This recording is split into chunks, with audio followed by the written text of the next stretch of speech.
اللہ کے دین کا میسج ایک ایسا ہے کہ تجھے ایک لمحے کے لیے بھی ضائع نہیں کرنا چاہیے۔ تم نے یہ نہ دیکھو میں تھکا ہوں، تم یہ نہ دیکھو کہ مجھے بخار ہے، تم یہ نہ دیکھو کہ میری طبیعت بڑی ناساز ہے، تم بلکہ اٹھ کے پیغام دو۔ ہو سکتا ہے کہ دوسرا ہی چلا جائے تو تمہارا فرض ادا نہ ہو سکے۔ تو کملی والے محبوب صلی اللہ علیہ وآلہ وسلم نے تو اس قدر تبلیغ کی، اور آپ کی تبلیغ کی خصوصیت بھی یہی ہے۔ اور دعوت کی یہ جو دعوت کا کام ہے یہ بہت مشکل بھی ہے، کیونکہ میرے آقا صلی اللہ علیہ وسلم کے راستے پر کس طرح کانٹے بچھائے گئے، کس طرح حضور نماز پڑھ رہے ہیں تو نجاست والی چیزیں آپ کے اوپر پھینکی گئی، لیکن میرے کملی والے محبوب صلی اللہ علیہ وآلہ وسلم نے ایک لمحے کے لیے بھی نہیں، حضور علیہ السلام اپنے ثابت قدم رہے، استقامت کے ساتھ کام کرتے رہے۔ تو ایک وقت ایسا آیا تو آ کے عرض کی، جناب ابو طالب نے کہا کہ بیٹا اب تو لوگ بہت دشمن ہو چکے ہیں، آپ نے اعلان نبوت فرمایا، لوگ مخالفت کر رہے ہیں۔ تو اس وقت میرے آقا صلی اللہ علیہ وسلم نے ارشاد فرمایا، چچا اگر میرے ایک ہاتھ پر سورج رکھ دیا جائے اور دوسرے ہاتھ پر چاند بھی رکھ دیا جائے تو اللہ کے دین کی دعوت کو نہیں میں چھوڑوں گا، میں اللہ کے دین کو لوگوں تک پہنچاؤں گا۔ اب دیکھیے ہمارا انداز دیکھیے کس طرح کا ہو چکا ہے۔ ہمارے علماء پیران اعظام پیسے لیتے ہیں تو بس قصہ کہانیاں سنا دیتے ہیں، تو نبی علیہ السلام کی جو بعثت کا اصل مقصد تھا اس کو ترک کر دیتے ہیں۔ تو بس ایک ڈیوٹی پوری کی، جس طرح نہیں وہ کہتے کہ کسی نے اپنا فرض ادا کیا، بس چھوٹا سا، جتنا کہ کوئی دیہڑی پہ کام کر رہا ہوتا ہے، اس نے ڈیوٹی پوری کی تو وہ چلا گیا۔ اور یار نہیں، تبلیغ کرو تو اپنی زبان سے بھی کرو، تبلیغ کرو تو اپنے کردار سے بھی کرو، اپنے وصف سے کرو، کیونکہ میرے آقا صلی اللہ علیہ وسلم کا انداز مبارک یہ تھا کہ بعض لوگ تو ایسے تو کہ حضور علیہ السلام کے چہرے کو دیکھ کر بھی اسلام میں داخل ہو جاتے تھے، بعض لوگ ایسے تھے جو حضور علیہ السلام کے اخلاق کو دیکھ کر اسلام میں داخل ہو جاتے تھے، بعض لوگ ایسے تھے جو مصطفیٰ جان رحمت صلی اللہ علیہ وآلہ وسلم کا شفقت فرمانے والا انداز جو تھا اس کو دیکھ کر حضور اسلام میں داخل ہو جاتے تھے۔ وہ دیکھیے نا کہ جب عبداللہ بن ابی سلول منافق تھا پکا، جب مرا تو اس وقت جس نے بڑی تکلیفیں میرے مصطفیٰ جان رحمت کو دی، تو جب وقت آیا اللہ اکبر موت کا، تو نبی علیہ السلام قبر میں خود اترے، آپ نے اپنی قمیض مبارک اتار کے پہنائی، تو عرض کی یا رسول اللہ صلی اللہ علیہ وسلم اس کے لیے دعا بھی نہ کیجئے، اور اس نے بڑا آپ کو تکلیفیں پہنچائی ہیں۔ تو حضور علیہ السلام نے فرمایا تھا مجھے پتہ ہے، لیکن میرے اس عمل کی وجہ سے اللہ اس کو فائدہ نہیں دینے والا، کیوں؟ اس نے مجھے تکلیفیں بڑی دی ہیں، لیکن مجھے امید ہے کہ میرے اس عمل کی وجہ سے اس کے قبیلے کے تمام لوگ اسلام میں داخل ہو جائیں گے۔ تو ہوا یوں ہی، تو جب اس حضور علیہ السلام نے نماز جنازہ بھی پڑھائی تو لحد میں بھی اتارا، 1000 سے زائد لوگ تھے جو کلمہ پڑھ کے اسلام میں داخل ہو چکے تھے۔ اسی طرح جب فتح مکہ ہوا، دیکھیں نا فتح مکہ کا کس طرح کا ماحول ہو گیا تھا کہ حضور علیہ السلام کو کس انداز سے مکہ سے مدینہ کی طرف ہجرت کرنی پڑی، یہ بھی ہمارے لیے حکمتیں تھی، ورنہ تو جبریل آ گیا سی، جبریل آ کے کہنے کا حضور دست چھڈو ایک باری، انہاں دی کائنہ پلٹ چھڑی تے گل لینا۔ تو حضور علیہ السلام نے فرمایا کہ جبریل یہ لوگ مجھے جانتے نہیں ہیں، مجھے پتہ ہے یہ نہیں پہچانیں گے، ان کی آنے والی نسلیں میرے گیت گایا کریں گی۔ تو فتح مکہ کے اندر حضور نے جس وقت سب کو معاف کر دیا، 10,000 کا لشکر تھا اس وقت، اللہ اکبر اللہ اکبر، اس وقت ہر ایک تھر تھراتا کمپ کپا رہا تھا میرے ساتھ کیا بنے گا۔ حضور نے معاف کیا، جس وقت معاف کیا کئی لوگ اسلام میں داخل ہو گئے، اللہ اکبر اللہ۔ تو یہ محبوب علیہ السلام کا انداز مبارک ہے۔ یہ دیکھیے اللہ اکبر، حضرت امیر حمزہ کو شہید کرنے والے کو حضور علیہ السلام نے معافی عطا کی، وہ بھی اسلام میں داخل ہو گئے۔ تو حضور علیہ السلام نے اپنی پوری زندگی مبارک کے اندر یعنی 23 سال حضور علیہ السلام نے تبلیغ کی، اتنے کم عرصے میں سارے عرب کی حالت ہی بدل دی۔ پھر آپ کی تعلیمات کا یہ اثر تھا کہ آپ کے بعد خلفائے راشدین نے بہت کم عرصے میں ایران، عراق، شام اور مصر جیسی حکومتوں پر قبضہ کیا، اور ان علاقوں میں اسلام تیزی سے پھیلا۔ حضور علیہ السلام کے اس تبلیغی کارنامے کو جاننے کے لیے ہمیں اس چیزوں کا، ان حالات کا جائزہ لینا چاہیے کہ کس طرح حضور علیہ السلام نے یہ سسٹم ہی بدل دیا. دیکھیے کعبۃ اللہ ہے، آج ہم کعبۃ اللہ کی طرف منہ کر کے نماز پڑھتے ہیں. 360 بت تھے کعبۃ اللہ میں، تو وہاں پہ انہوں نے ان کے نام رکھے ہوئے تھے، لات، منات، حبل، عزا، یہ بہت جو نا عظمت والے انہوں نے بنائے ہوئے تھے، اور ان کے سامنے دعائیں مانگتے، اپنے نفع نقصان کی التجائیں کرتے. تو 360 بتوں کی وہ پوجا کرتے تھے کعبۃ اللہ کی موجودگی میں. سمجھ نہیں آ رہی کہ کس طرح حضور کس قسم کے لوگ تھے. اپنے ہاتھوں سے ہی پتھروں سے بت بنا کے اور اپنے ہاتھوں سے بنانے کے بعد ان کی پوجا کرتے تھے، اور نفع نقصان کا ذمہ دار ان کو بناتے تھے. تو کعبۃ اللہ کو بھی پاک کر دیا، اور ان لوگوں کو بھی ایسا پاک کیا. آج کعبۃ اللہ میں بھی توحید کا ہی اقرار ہوتا ہے، وہاں پہ اللہ ہی کا نام ہوتا ہے، وہاں پہ مصطفیٰ پہ درود ہی پڑھا جاتا ہے. ہم نے وہاں پہ جا کے دیکھا ہر ایک اللہ کو پکار رہا ہوتا ہے، شرک کے قریب تک نہیں جاتا، کوئی بت وہاں پہ نہیں ہے. یہ کس کا کردار ہے؟ یہ میرے مصطفیٰ جان رحمت صلی اللہ علیہ وآلہ وسلم کا کردار مبارک ہے، آپ کا طریقہ انداز ہے.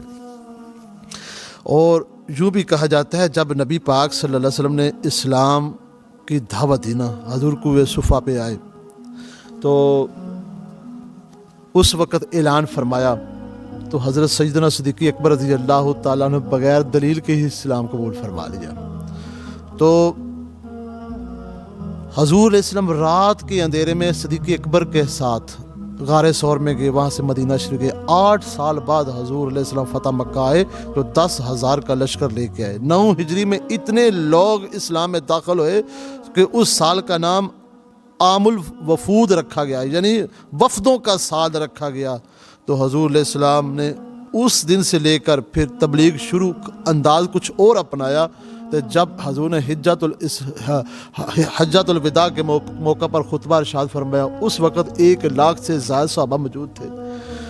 میرے مصطفیٰ کے دور کے اندر ہی 10 لاکھ مربع میل پر حضور علیہ السلام نے حکومت کی، اور نظام بھی دیا، سسٹم بھی سارا سامنے رکھا کہ اس طرح کی تم نے زندگی گزارنی ہے، اس کے علاوہ تم نے زندگی گزارنی نہیں ہے. اور یوں بھی کہا جاتا ہے کہ امت مسلمہ کی جو تبلیغی ذمہ داری ہے یہ ہمیں اپنانی چاہیے کہ جس طرح حضور علیہ السلام نے ساری زندگی پیغام حق کو پھیلانے کے لیے صرف کی، اسی طرح امت کی ذمہ داری ہے کہ وہ اپنے نبی کی پیروی کرتے ہوئے نہ صرف دین اسلام کے احکام پر عمل کرے بلکہ دوسروں کو بھی ایسا کرنے کی ترغیب دے. اللہ اکبر، اللہ اکبر. اسلام کو دوسروں تک پہنچانے کا مطلب محض عام طرز کی تبلیغ نہیں بلکہ ایسی تبلیغ و اشاعت ہے جس کی شہادت یعنی گواہی کا نام، جسے شہادت یعنی گواہی کا نام دیا گیا ہے.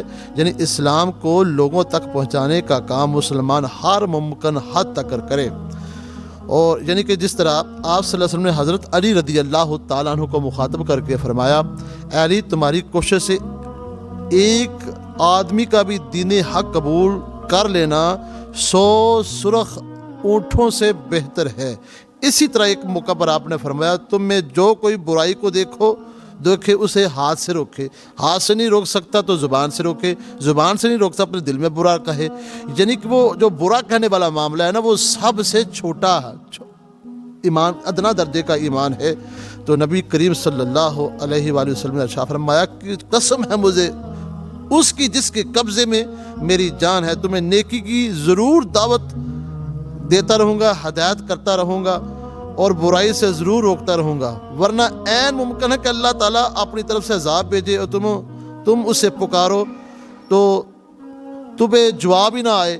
تو لہٰذا اللہ رب العزت کا پیغام لوگوں تک پہنچانا چاہیے.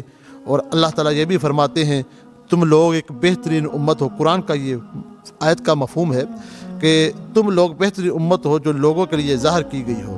تم لوگوں کو اچھے کاموں کا حکم دیتے رہو اور بری باتوں سے روکتے رہو. اور یہ بھی فرمایا تم میں سے ایک ایسی جماعت ضرور ہونی چاہیے جو خیر کی طرف بلائے، نیک کام کرنے کہے اور برائی سے روکے. تو نبی کریم صلی اللہ علیہ وآلہ وسلم نے ہمیں ایک نصاب دیا ہے اور اس نصاب کے تحت ہمیں چلنا چاہیے. آپ کا طریقہ مبارک بڑی شان و عظمت والا ہے، کیونکہ حضور علیہ السلام کی تبلیغ کا جو بنیادی مقصد ہے وہ دوسروں تک پیغام پہنچانا ہے۔ آپ کی نبوت کا دائرہ پورے عالم پر محیط تھا، تو عملی سہولت کے لیے آپ نے ایک خاص ترتیب ملحوظ رکھی اور دعوت اسلام کو اپنے گھروں سے شروع کر کے بتدریج عالمی پیغام بنا دیا۔ آپ نے سب سے پہلے ان لوگوں کو اسلام کی دعوت دی جو آپ کی صحبت سے فیض یاب ہو چکے تھے۔ آپ کے اخلاق و عادت 40 سالہ زندگی کے معمولات سے اچھی طرح واقف تھے، یعنی کہ نبی کریم صلی اللہ علیہ وآلہ وسلم نے جب 40 سال وقت گزارا تو جو حضور علیہ السلام کے قریب لوگ تھے جو جانتے تھے کہ نبی علیہ السلام نے کبھی جھوٹ نہیں بولا، نبی علیہ السلام نے کبھی کسی کا حق نہیں کھایا، نبی علیہ السلام کبھی بھی کسی دوسرے کام کی طرف رخ نہیں کیا جو غیر اللہ کی طرف ہو، تو سب سے پہلے حضور علیہ السلام نے ان کو دعوت دی۔ تو اس کے بعد آپ نے ان کو دعوت دی، یعنی کہ یوں کہہ لیجئے کہ حضرت خدیجہ رضی اللہ تعالی عنہ، نبی علیہ السلام نے ان کو دعوت دی تو انہوں نے اسلام قبول فرما لیا۔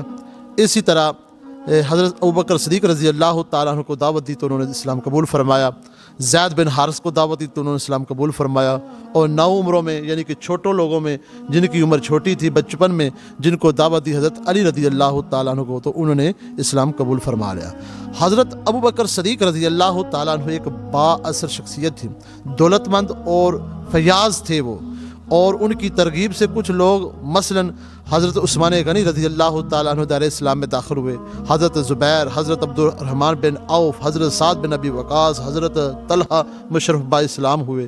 پھر ان کی کوشش سے اسلام کا اثر لوگوں تک بھی پہنچا اور ایک اچھی خاصی جماعت دار اسلام میں داخل ہو گئی، اور اس کے بعد نبی علیہ السلام نے رشتہ داروں کی طرف بھی رخ کیا۔ لیکن یہاں پہ غور کرنا چاہیے کہ حضور علیہ السلام نے سب سے پہلے گھر والوں سے شروع کیا، اور ہمارے لیے یہ سبق چھوڑا کہ امت جب تبلیغ کا کام کرے، جب ذمہ داری نبھائے، دعوت کا کام کرے، تو سب سے پہلے اپنے گھر کی طرف رخ کرے۔ دیکھیے نا حضرت ابراہیم علیہ السلام کہاں سے شروع ہوئے، اسی طرح میرے آقا حضرت محمد مصطفیٰ صلی اللہ علیہ وآلہ وسلم نے سب سے پہلے اپنے گھر سے شروع کیا، حضرت سیدہ خدیجہ سے شروع کیا، حضرت دوست اپنے حضرت ابوبکر صدیق سے شروع کیا، حضرت زید بن حارث سے شروع کیا، حضرت علی رضی اللہ تعالیٰ عنہ سے تبلیغ کا سلسلہ شروع کیا۔ اور ہماری طرح نہیں کہ ہمارے گھروں میں منافقت پھیلی ہو، لوگوں کو ہم تبلیغ کرتے ہوں، ایسی بات نہیں۔ بندہ وہی ہوتا ہے، اور نبوی طریقہ، انداز، لہجہ، حضور علیہ السلام کی سیرت، حضور علیہ السلام کا طریقہ، حضور علیہ السلام کا وصف وہی اپنا رہا ہوتا ہے جو سب سے پہلے اپنے گھر کا ماحول ٹھیک کرتا ہے۔ جو اپنے گھر کا ماحول ٹھیک کر لیتا ہے، تبلیغ کر لیتا ہے، پھر لوگوں کی طرف، رشتہ داروں کی طرف چلے، رشتہ داروں کی طرف پھر باہر چلے۔ آج جس کو دیکھو وہ تبلیغ کے لیے تو نکل پڑتا ہے، لیکن گھر کا ماحول کس طرح کا ہوتا ہے، رشتہ داروں کا ماحول کس طرح کا ہوتا ہے، جس کو دیکھو بس زبان سے کہتا ہوتا ہے کہ اللہ کی طرف آؤ، بس یہی ہوتا ہے، اس کے علاوہ کچھ بھی نہیں۔ نہ وہ خود کو بدلتا ہے، نہ دوسروں کو بدلنے کی کوشش کرتا ہے۔ میرے نبی پاک صلی اللہ علیہ وسلم نے دعوت کی، سارے لوگوں کی، رشتہ داروں کی دعوت کی، تو حضور علیہ السلام نے اسلام کی دعوت دی۔ پھر جب اسلام کی دعوت کی تو سارے اٹھ کے چلے گئے، تو حضرت علی رضی اللہ تعالیٰ عنہ نے حضور کی بارگاہ میں اسلام قبول فرمایا۔ حضور اٹھ کے کھڑے ہو گئے، یا رسول اللہ میں حاضر ہوں۔ حضرت علی رضی اللہ تعالیٰ عنہ نے کہا، یہی سلسلہ لے کے صحابہ کرام آگے چلے، یہی سلسلہ حضرت عمر فاروق رضی اللہ تعالیٰ عنہ کا تھا۔ دیکھیں 1036 شہر حضرت عمر فاروق رضی اللہ تعالیٰ عنہ نے فتح کیے۔ حضرت صدیق اکبر رضی اللہ تعالیٰ عنہ نے کئی لاکھ مربع میل پہ حکومت کی۔ یعنی یوں سمجھ لیجئے کہ جس وقت نبی علیہ السلام نے ریاست مدینہ قائم کر دی، اس وقت 10 لاکھ مربع میل پر حکومت تھی، لیکن جس وقت حضرت عمر فاروق رضی اللہ تعالیٰ عنہ کا دور آیا، اس وقت 22 لاکھ مربع میل پر حکومت تھی۔ تو وہ تبلیغ کا کام جو تھا، جو دین حق کا پیغام تھا، وہ صحابہ لے کے چلے۔ حضور کی ایسے ایسے غلام ہیں جو 27 سال بعد تبلیغ کر کے واپس آئے۔ تو ہم نے کیا کیا؟ آج تک کچھ کر سکیں ہم لوگ؟ دیکھیے میرے امام حسین رضی اللہ تعالیٰ عنہ میرے سر کے تاج ہیں، انہوں نے اس دین کو بچانے کے لیے کیا کچھ نہیں کیا۔ آج ہم تعویلیں اپنا کر رہے ہیں، آج مروجہ رسوم اپنا رہے ہیں، زبان سے ہم کہتے ہیں کہ ہم عاشق رسول بھی ہیں، ہم مسلمان ہیں، لیکن مسلمانی سے تو ہم بہت دور ہیں، مومن ہونے سے بہت دور ہیں، یہ ولایت کے درجوں سے تو بہت دور ہیں۔ کس قدر کس محنت سے میرے نبی علیہ السلام دین لے کے آئے اور اللہ کی طرف سے پیغام لے کے آئے، اور اللہ تعالیٰ نے اپنے دین کو سر بلند کرنے کے لیے انبیاء کو بھیجا، پھر امام الانبیاء کو بھیجا، پھر حضور کے صحابہ لگے رہے، پھر تابعی لگے رہے، پھر تبع تابعی لگے رہے، پھر ہمارے اولیاء صوفیاء یہ کام کرتے رہے۔ دیکھیے نا، حضرت خواجہ معین الدین چشتی رحمۃ اللہ تعالیٰ علیہ نے 90 لاکھ بندے کو مسلمان کیا، اور ایک تو یوں میں نے ایک مقام پر پڑھا ہے کہ 90 لاکھ کو دعوت دیا، 9 لاکھ جو اسلام میں داخل ہو، چلو کوئی بھی ہے لیکن کیا تو صحیح نا۔ دیکھو میرے بزرگ ہیں حضرت حاجی محمد نوشہ گنج بخش رحمۃ اللہ تعالیٰ علیہ، 2 لاکھ بندے کو کلمہ پڑھا کے اسلام میں داخل کیا، تو یہ تبلیغ کا کام انہوں نے کیا۔ ہم کیا کر رہے ہیں؟ ہم تو خود کو مسلمان نہیں کر رہے، صرف جس کو دیکھو وہ ایڈوانس ہو چکا ہے، جس کو دیکھو وہ کہتا ہے کہ بس جو میں جانتا ہوں اور کوئی جانتا نہیں ہے۔ تو بھائی ہم اس سے باہر نکلیں، ہم تبلیغ کا سلسلہ شروع کریں، دعوت صراط مستقیم لے کے چلیں، صراط مستقیم کی پہچان کروائیں اور بتائیں کہ صراط مستقیم اللہ کے نبی کی ذات ہے، صراط مستقیم میرے رب کی ذات ہے، اور اس کے علاوہ صراط مستقیم ہے ہی نہیں۔ صراط مستقیم کیا ہے؟ اللہ رسول۔ اور جب اس کی دعوت لے کے نکلیں گے تو پتہ چلا دعوت صراط مستقیم کا مطلب بھی یہی ہے کہ اللہ رسول کی دعوت دینا۔ تو ہم یہ لے کے نکلیں، چلیں۔ جب چلیں گے تو ہماری ذمہ داری پوری ہوگی۔ دیکھیے جس طرح حضرت خواجہ معین الدین چشتی رحمۃ اللہ علیہ کو تقریباً 1500 سال ہو چکا ہے، 950 سال لگا سکتے ہیں، اتنا وقت گزر چکا ہے، آج بھی دلوں میں زندہ ہے۔ حاجی محمد نوشہ گنج بخش رحمۃ اللہ علیہ کو 400 سال گزر چکے ہیں، آج بھی دلوں میں زندہ ہیں۔ کیا وجہ ہے؟ تبلیغ کا کام کیا، تو جن کا نام زندہ وہ بندہ بھی زندہ۔ تو حضور خوش ہوتے ہیں تبلیغ کا کام کریے۔ تو اللہ کی مقصد جو ہے، اور جس مقصد کے مصطفیٰ کو بھیجا وہ مقصد ہم لے کے چلیں گے۔ بظاہر تو یہ بڑا مشکل کام لگتا ہے، لیکن مشکل پہ ہی اجر ملتا ہے۔ دیکھیے حضرت ابراہیم علیہ السلام نے نمرود کے سامنے ٹکر لی، موسیٰ علیہ السلام نے فرعون کے سامنے ٹکر لی، تو ہم کیا یہ چھوٹے چھوٹے لوگوں کے سامنے دین حق نہیں بیان کر سکتے؟ کلمہ حق نہیں بیان کر سکتے؟ او بھائی یہ بناوٹی باتوں سے نکلیے۔ رمضان المبارک چل رہا ہے، تو رمضان المبارک کا آج نامہ روزہ ہے، تو خدا کے بندو ہم تو کسی کو یہ نہیں کہہ سکتے کہ سرے عام بازار میں کچھ کھانا۔ ہم کہتے ہیں بھائی ہماری ذمہ داری نہیں ہے، مولوی کہتے ہیں پیروں کی ذمہ داری ہے، پیر کہتے ہیں مولویوں کی ذمہ داری ہے، جس کو دیکھو وہ دوسرے پہ ڈال رہا ہے، لیکن اس کی وجہ سے جو مال ملتا ہے وہ ہر کوئی جیب میں ڈال رہا ہے۔ لیکن جو دین کا کام ہے، جس کے اندر جا کے مشکلیں ملنی ہیں اور آخرت میں اجر ملنا ہے، اس کی طرف کم لوگ ہیں، اور جو ہیں وہ حق پرست ہیں، وہ نظر بھی آ رہے ہیں کہ وہ دین کا کام کس انداز میں کر رہے ہیں۔ تو ہمیں چاہیے اپنے نبی علیہ السلام کی تعلیمات کو سامنے رکھیے اور اس کی خصوصیات کو بھی سامنے رکھیے۔ پہلے لیکچر لیں کہ کس طرح ہمارے نبی علیہ السلام تبلیغ کرتے تھے، اور گھر کا معاملہ کس طرح تھا، حضور علیہ السلام کا اہل و عیال کا معاملہ کس طرح تھا، رشتہ داروں کے ساتھ کس طرح حضور پیش آتے، اور حضور علیہ السلام قبیلے والوں کے ساتھ کس طرح پیش آتے، دور دراز کس طرح پیغام حضور علیہ السلام بھیجتے، کس کو بھیجتے، کو کس لائق ہوتا تھا، تو کس کیٹاگری کا بندہ صحابی ہوتا تھا، اس کو پھر بنا کے آگے بھیجتے۔ حضور علیہ السلام نے صرف تلوار سے ہی کام نہیں کیا، حضور علیہ السلام نے کردار سے بھی کام کیا ہے۔ تلوار سے بھی دین پھیلا ہے، اور زیادہ دین جو ہے وہ کردار سے ہی پھیلا ہے۔ تلوار سے پھیلانا اس وقت ضروری ہوتا ہے جب سامنے والا بھی تلوار اٹھا لے، اور کردار جو ایک ایسا تیر ہوتا ہے، ایسی تلوار ہے، دوسرا کوئی اٹھائے یا نہ اٹھائے، لیکن اس کے کردار کو دیکھ کر اللہ اکبر اللہ اکبر۔ وہ اقبال کہتے ہیں نا کہ تو حسن کردار میں اس قدر عظیم ہو جا اقبال کہ شیطان بھی تجھے دیکھے تو مسلمان ہو جائے۔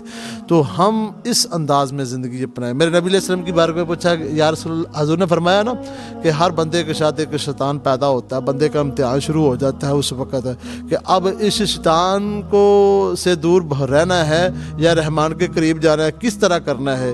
تو حضور علیہ السلام کی بارگاہ میں صحابیہ نے پوچھ لیا، یا رسول اللہ آپ کے پاس ساتھ بھی پیدا ہوا تھا؟ آپ نے فرمایا ہاں ہوا تھا، لیکن اللہ تعالیٰ نے اس کو میرا تابع اور فرما بردار بنا دیا تھا۔ یعنی کہ حضور علیہ السلام اس عمل میں بھی یہ نہیں کہہ رہے کہ میں نے کیا، حضور علیہ السلام اللہ کی طرف رخ کروا رہے ہیں۔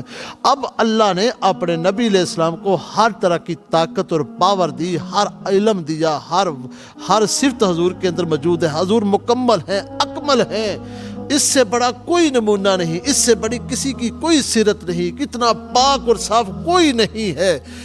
اللہ اکبر، اللہ اکبر، اللہ اکبر۔ جن کی نسل پاک میں ہو بچہ بچہ نور ہے، اللہ اکبر۔ حضور علیہ السلام کی تو نسلوں میں نور ہی نور ہے، اور جن کو چاند بھی دیکھے تو شرما جائے، اور اللہ اکبر، جن کی انگلی اٹھے تو چاند کا سینہ پھٹ جائے، اللہ اکبر، اللہ اکبر۔ حضور علیہ السلام کی انگلی مبارک اٹھے تو سورج بھی رک جائے، حضور کی انگلی مبارک اٹھے نہ بھی اٹھے تو کوئی ہی سن کے جا کے کہہ دے حضور بلا رہے ہیں، درخت اپنی جڑوں سمیٹ آ جاتا ہے۔